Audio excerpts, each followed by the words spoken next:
Hi, That was welcome. awesome. Was it okay? Yes. Okay. Just a quick temperature Because, check out there. How exactly many things of that you people have raised money want to from hear angel to do investors or angel funds?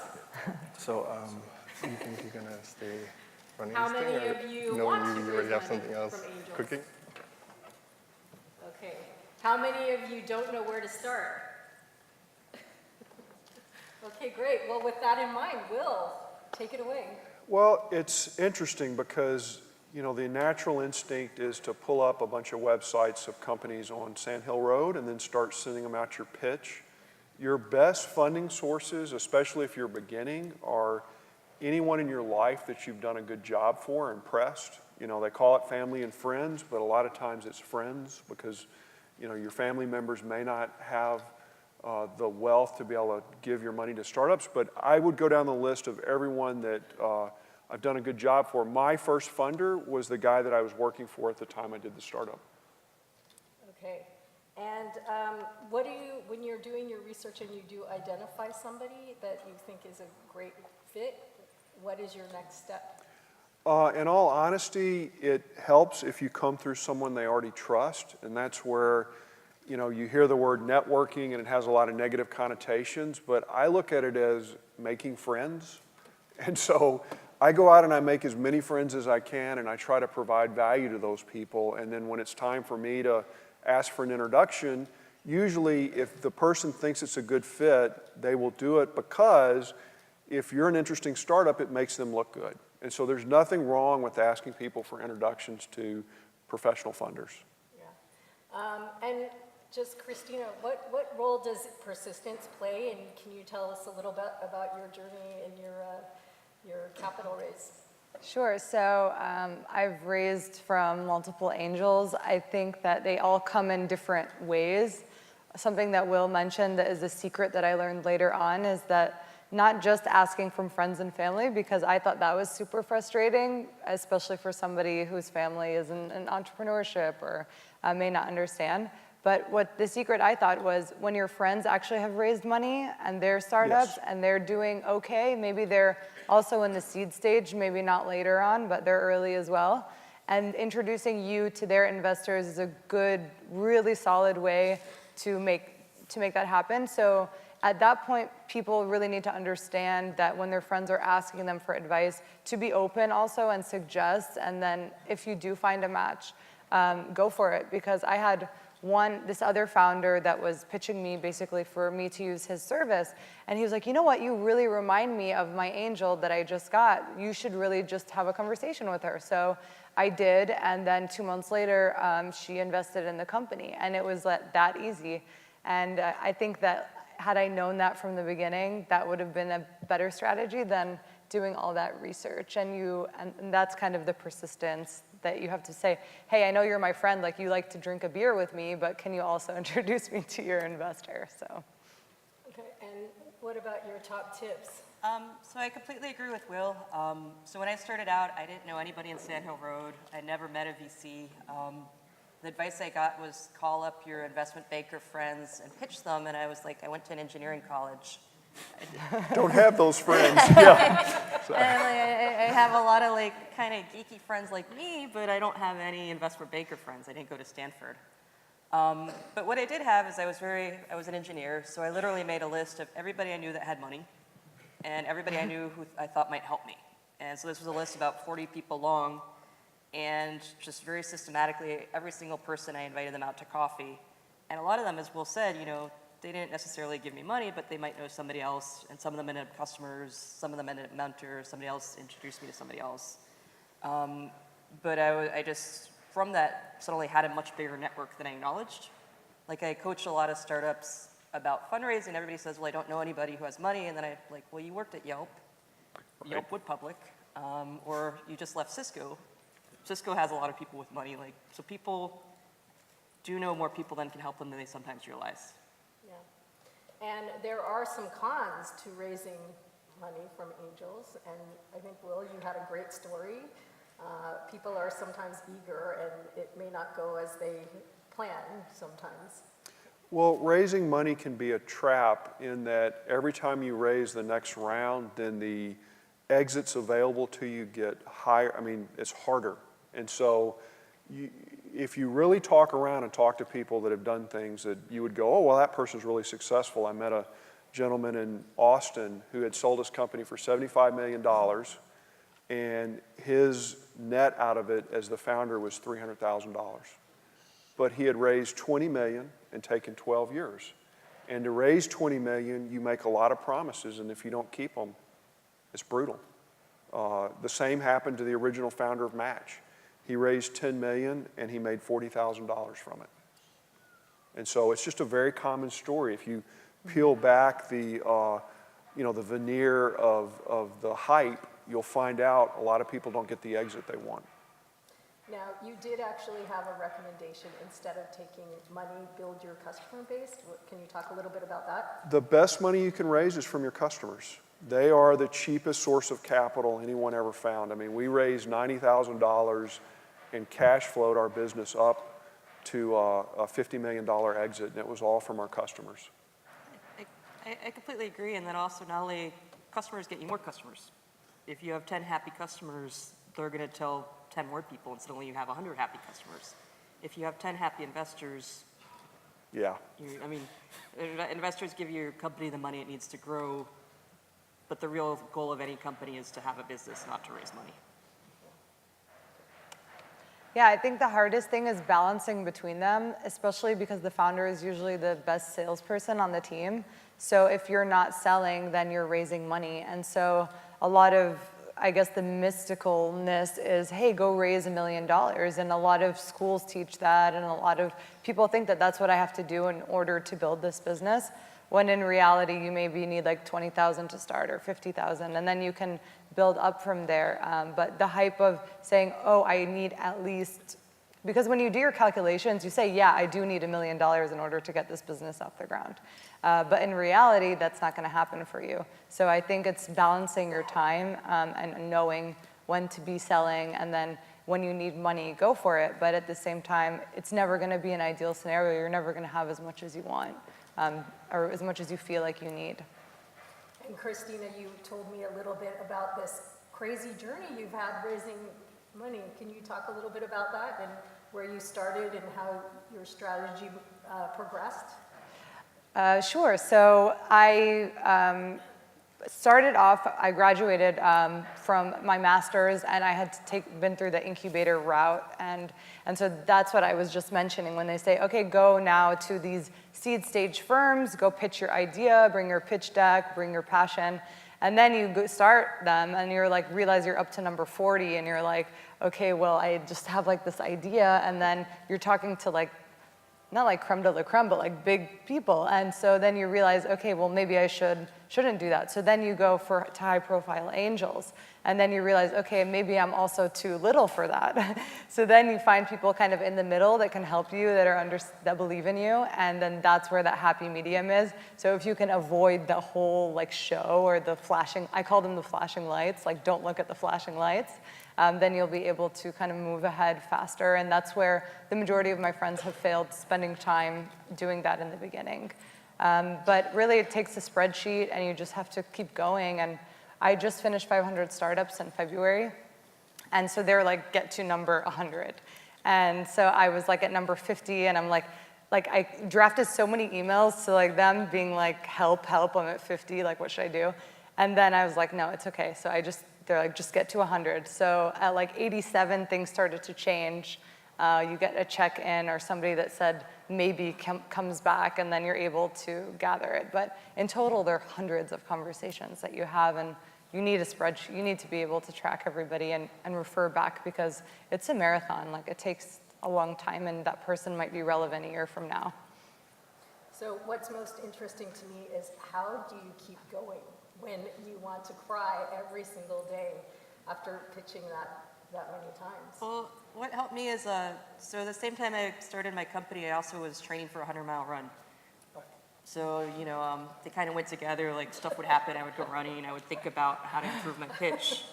And you learn a lot of persistence from long distance running of like, okay, this is a bad patch. I totally agree with you, like, when I first started, I was kind of lucky, so I started from the bottom, which was my friends, and my pitch was awful.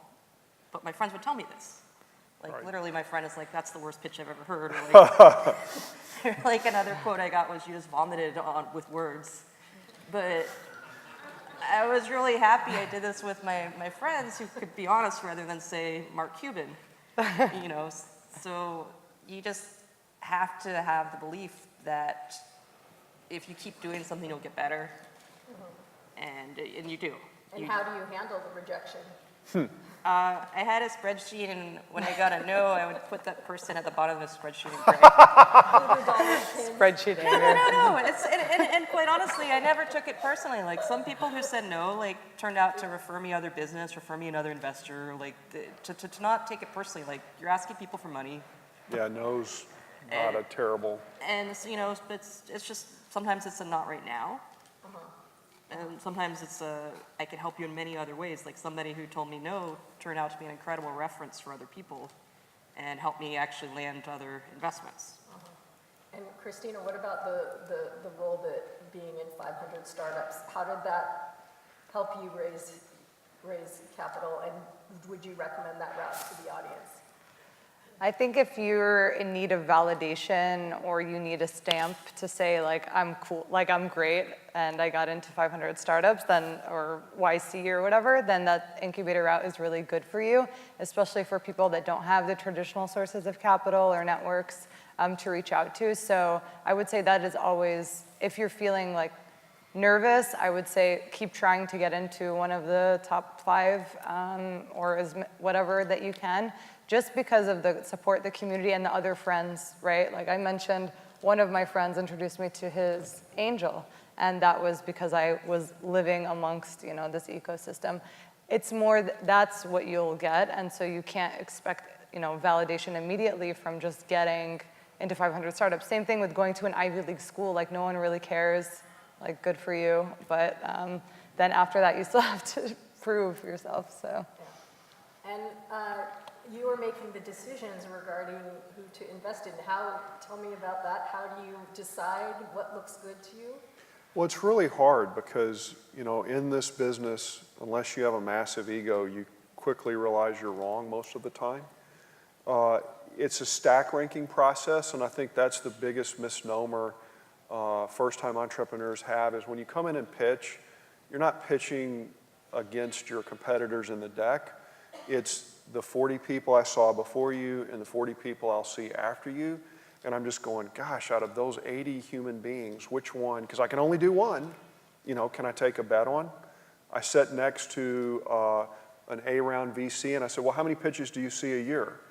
And it was 40 a week, 50 weeks out of the year, and he made one investment every year. So you had to be the best out of 2,000 things that he saw. And that's hard. It's just really hard. And what is your average check size? We're small. I mean, we're writing, it'll be 50 out of the first fund. We're going to bump it up to 100 out of the second one. We do follow on. So I don't hassle people because I'm not writing a huge check. I wouldn't hassle people anyway. But you will see the process where you get hammered and hammered and hammered by someone who's going to write a really small check, and it's weird. Yeah.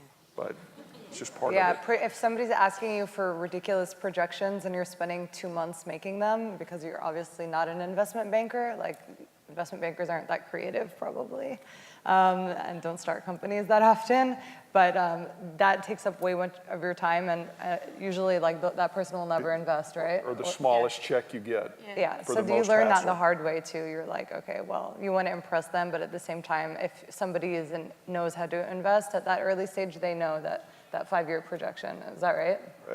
It's fiction. Yeah. I mean, that's okay, but like I don't put any value in the effort. Advice I give other people is to match the amount of due diligence with the check. Like, Right. if somebody's writing you like you know, when we closed our A round, there's a fair amount of due diligence. And there should be, But yeah. if somebody's writing you a 10K or 25K check, which is an angel, like, they shouldn't be asking you for a lot of an inordinate amount of work. And in fact, that probably means that they're going to be a thorn in your side after they close. Because they don't know what they're getting into, yeah. And what, in terms of what are some of the biggest mistakes you see entrepreneurs who are coming to you? What mistakes are they making, and how can they improve? They don't, a lot of people don't realize that communicating or pitching is a skill. And so they take it as, well, I'm either good at it or I'm bad at it. And since I've focused on it as a skill, I've gotten dramatically better at raising money. It used to be super painful. It's still not easy. I mean, don't get me wrong. You're asking people for something that matters to them and to give it to you. I now just seek fit. So when I'm raising money, I just try to find someone that I resonate with that already wants to give someone like me money. And it's just a matter of, am I that person? Versus trying to convince them that even though you don't normally do this, even though you've never done an investment, like I'm the one you should put money in, it's just, I just don't waste my time anymore. It's not fair to them and it's not fair to the person raising money. Yeah, it's really about finding the right fit. Like, I truly think our angels are angels. They've been so helpful. They've been amazing to the company, and it was because they were the right people to invest in our company at that time. Yep. And they would not, somebody that invested in somebody's other company might not have been a good fit with me at all. And Will, you talked a little bit about timing in terms of the fund cycle. Can you explain a little bit more about that? Well, especially for angels, but even for a small micro VC fund, you never have enough capital to match the opportunities in front of you. And so you're always timing. I've missed people that I wanted to give money to that have gone on and done well just because I didn't have the money at the time. I mean, I was waiting for this thing to sell, so there's all this weird personal timing that comes into it. And the same with a small fund. I mean, we're constantly raising money, and so we miss opportunities just because our timing's off. I mean, we'll do a first close on Fund 2 in August. I'm going to miss a lot of deals that I want to do this summer because we don't have the money. Yeah, and that comes back to, like, don't take no as a personal rejection. Sometimes Right. it's like, it's a no, not right now, but it might be a yes later, yes, can you meet my friend? Yep. And there are actually different theories on, is it a numbers game, pitching 100, or is it not a numbers game? I think you have to have some sort of critical mass of, I've talked to enough people to know that my pitch is not getting any better. I've knocked on enough doors. So I think it's yes and no. Yeah, that's a hard question. You do need enough people because you need to know, just like what you said, this person has never invested in someone like me. They never probably will, and so why should I convince them? So once you have that population, you're like, okay, that was a mistake. Like, glad I finished that. Like, let me move to the next thing. And that's what the numbers help you with. And then, because honestly, like, entrepreneurship, if you want to call it that, is a practice. So you actually have to do it. I studied it, and it isn't until every milestone or everything that I do that I learn from it. So it's literally just practicing. It's skill building. It's being able to talk in front of people, communicate your message very clearly and shortly. And so that's why I would say that numbers is important, how you see yourself in front of all those people and how you can manage that. Yeah, reading about getting punched in the face is different than getting punched in the face. Every day. Every day. Yeah, it just feels different.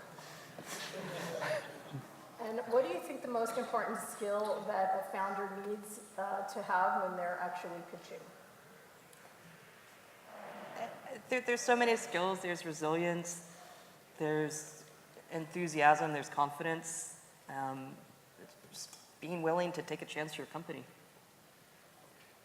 I would say probably being more personal. So if you're going in front of a big angel group, your personality is going to be stiffer, and there's a chance that somebody will sabotage the rest of the group, or that things won't work there'll be out. at least one. That's a very important thing. Like, don't be careful with that. And so that way, if you're having a one-on-one coffee with them, they'll be like, you know what, why did you start your company? You can be honest with what you're doing. And then maybe, just like you said, human, like out of all the humans, it's really because they want a human connection with you. So in those big settings, it's oftentimes impossible unless you have that great, perfect growth chart. I mean, for me, when I started to be able to raise money easier, it's when I learned to tell a story. And then I just found people that liked that story. And so it's being able to communicate the story arc of why I'm doing it, what I'm doing, what we see in it. And getting good at that, I think Nancy Duarte has a book called Resonance that was brilliant. And I would just take little flashcards and put 2 or 3 words on it and then build a story arc with it. And whether I have a deck or not, I can tell that story. And is there an example of someone's story that you loved, someone who gave you a pitch recently? Oh, I mean, I fall in love with all I'm a sucker that way, and that I really like to listen to these. I'm a Southerner, I love the stories. We've got one right now. She's an awesome founder who is a chemist who's analyzing wine and then putting a kiosk in a store to help you pick the wine out. And it's not, the idea is good, but I just like her. She's just a really awesome person, and I think she's going to do something with it. But that's my preference and how I try to tune. Yeah. And actually, we did speak a little bit about the pitch deck, which I'm sure everybody's spending night after night working on. What are your top tips? At the angel stage, I don't think you need a pitch deck. I think it gets in the way. I think, to Will's point, you're telling a story. And I think people obsess about fonts and designs and the order, instead of thinking that at the very early angel stage, what you really want to do is look somebody in the eye and have them believe that you could succeed. And a deck doesn't help with that. I think on my team, if you pulled everybody on my team and we said, like, if you could erase one thing from your memory and never hear about it again, what would it be? And it would be the deck. And because people have so many opinions about it, you literally spend so much of your time doing it, and then at the end of the day, it's just about you. But the thing is, people require it, so you're like, do I give a deck, or do I give a one-pager, and how do I communicate this message effectively? So I say, if you can, just like have a short one, maybe 6 slides, and then just like key sentences, like very abstract but like, I don't know, some photos from Skopje in the deck, and that's it, and move on. And be honest and be like, I'd rather you give me 20 minutes of your time for me to explain my story. And if that person says yes, that might work too. But you need it, I guess. I use the deck as a screening device as someone even competent on any level. So not that I don't pay much attention to it, but if you don't have a deck, then please don't take up my time. Okay. But if they come to present to me, I no longer present with a deck. A deck is someone I send something to get the meeting, and after I've already realized they want to invest, I will send them the deck, and then they rationalize their decision looking at it. And that's it. I don't use it in the meeting, that's for sure. Yeah. Get help with it, for sure. Don't try to do it on your own. I'd like to take a few questions from the audience. Please stand up and speak loudly. So my question is, if you can bootstrap, is there a reason why you'd want to try to get, seed angel investments? Is there a benefit, like going through like a accelerator program? So I think if you can bootstrap successfully, that's perhaps the best route. You don't dilute. You're in control of your own destiny.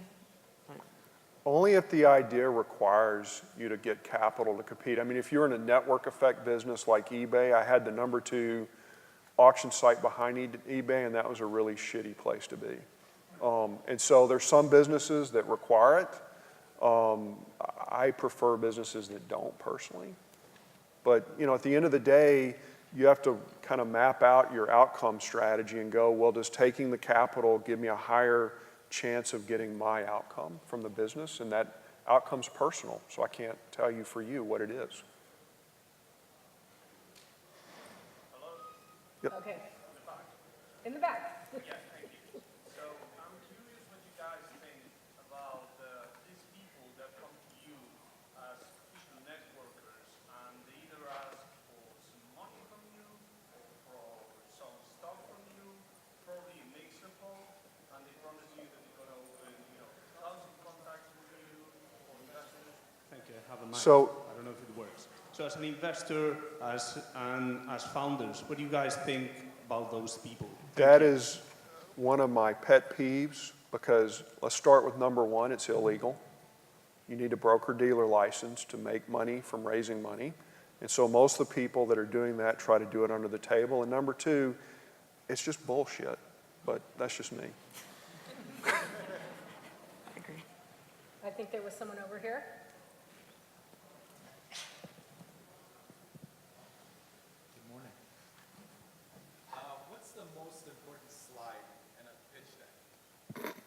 the most important slide in the pitch deck?